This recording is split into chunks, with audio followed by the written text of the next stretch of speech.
Assalamualaikum warahmatullahi wabarakatuh. Baiklah, di sini saya akan melanjutkan penjelasan dari Saudari Mardiana. Di sini saya akan menjelaskan tentang bahasa dalam sudut pandang sosial. Bahasa adalah media pertama kehidupan sosial, dan bahasa yang kita pelajari adalah produk dari masyarakat. Pengaruh masyarakat terhadap bahasa individu itu muncul ketika meneliti kasus penyandang tunarungu yang tuli atau menderita gangguan bahasa dan gangguan linguistik yang mengacu pada cacat, yaitu yang pertama, bahasa eksternal adalah bahasa yang kita gunakan dalam menyapa dan menulis. Yang kedua adalah bahasa batin, yaitu bahasa yang membawa kita kepada perasaan batin, sinyal dan arahan yang diterima dari hati nurani. Dan itu adalah bahasa yang memanggil kita untuk mengikuti ini ataupun meninggalkan itu.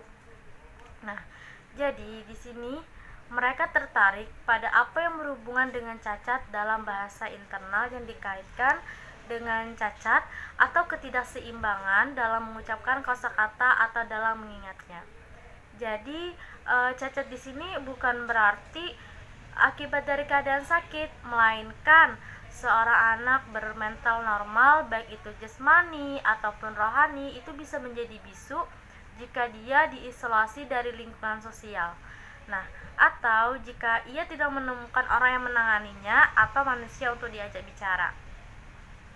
Bahasa itu tidak dapat diperoleh tanpa media sosial, karena kemampuan anak yang terisolasi dari lingkungan sosial untuk berbicara itu tersedia selama kemampuan mentalnya itu baik atau utuh.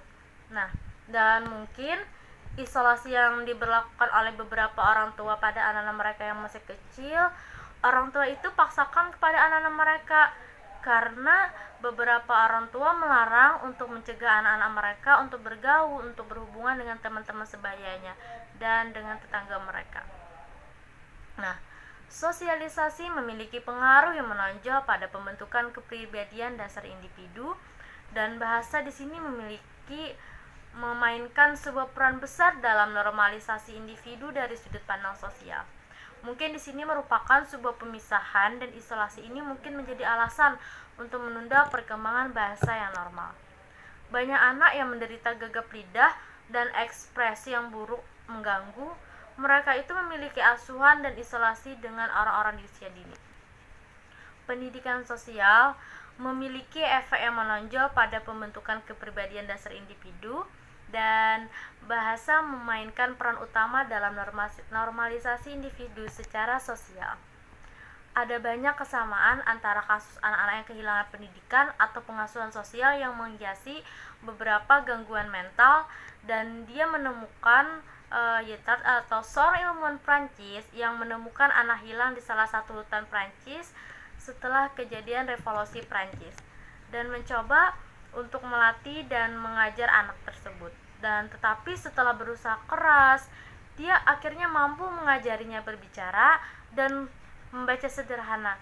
Namun, apa yang terjadi pada anak tersebut? Anak tersebut gagal dalam proses adaptasi sosial karena kurangnya kontak dengan bahasa sejak usia muda atau sejak masa kanak-kanak, dan pendidikan tidak berkembang. Kemudian menjadi jelas bahwa anak itu lemah dalam pikiran, yang gagal bersamanya upaya untuk membesarkannya secara sosial atau upaya yang dilakukan untuk tujuan sosialnya tidak datang bersamanya.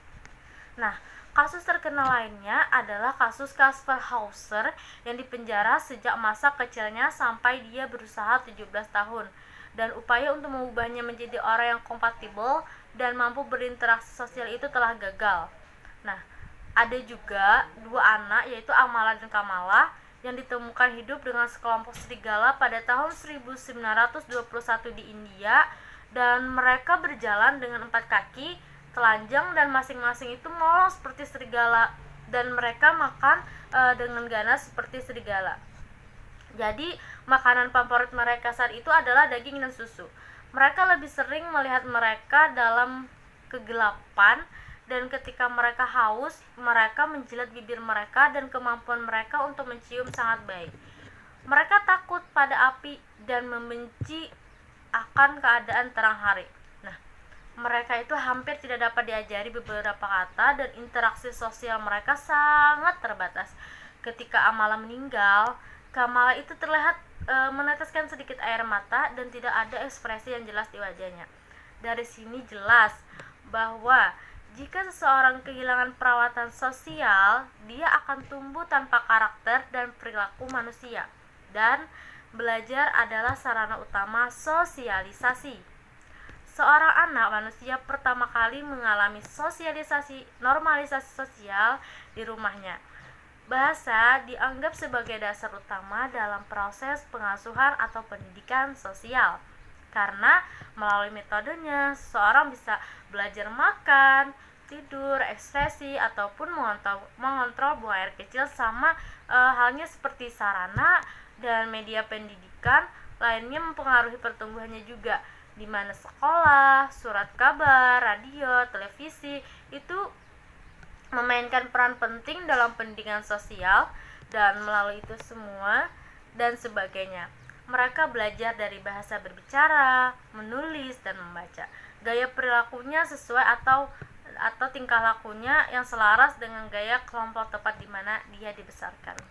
Sekian penjelasan dari saya. Selanjutnya akan dijelaskan oleh saudari Umi Latifah.